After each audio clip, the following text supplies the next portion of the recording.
Shalom. యెషయా గ్రంథము 65వ అధ్యాయము 17వ వచనము. The book of Isaiah chapter 65 verse 17. ఇదిగో నేను క్రొత్త ఆకాశమును క్రొత్త భూమిని సృజించుచున్నాను. I create new heavens. పరలోకం ఎలా ఉంటుంది? అది ఎటువంటి ప్రదేశం? బైబిల్ ఇలా చెప్తుంది. మొదటిగా పరలోకం అనేది మన నివాస స్థలం. మోషే గారు చెప్పినట్లు శాశ్వత కాలం నుండి మనకు నివాసముగా ఉన్న దేవుని నిత్య పట్టణం. బైబిల్ ఎప్పుడు నిత్య గృహమును గూర్చి మెన్షన్ చేసినా కూడా దాని యొక్క పవిత్రతను, ఔన్నత్యాన్ని గూర్చి కూడా మనకు తెలియచేస్తుంది.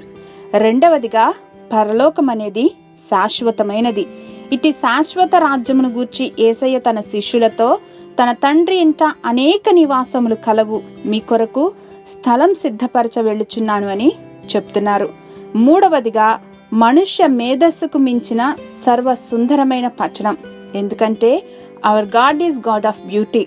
నాలుగవదిగా పరలోకం సర్వ సంతోష నిలయం, ఎందుకంటే అక్కడ ఏడుపులు, నిట్టూర్పు, బాధలనేవి ఉండవు.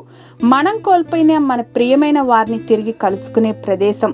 పరలోకం సంతోష నివాసం, ఎందుకంటే యేసయ్య అక్కడ నివసిస్తున్నారు కాబట్టి, దేవుని మహిమ అక్కడ ప్రకాశిస్తుంది కాబట్టి, ధవళ సింహాసనాసీనుడైన యేసుక్రీస్తు సమస్తమును నూతనమైనదిగా చేయుచున్నారు.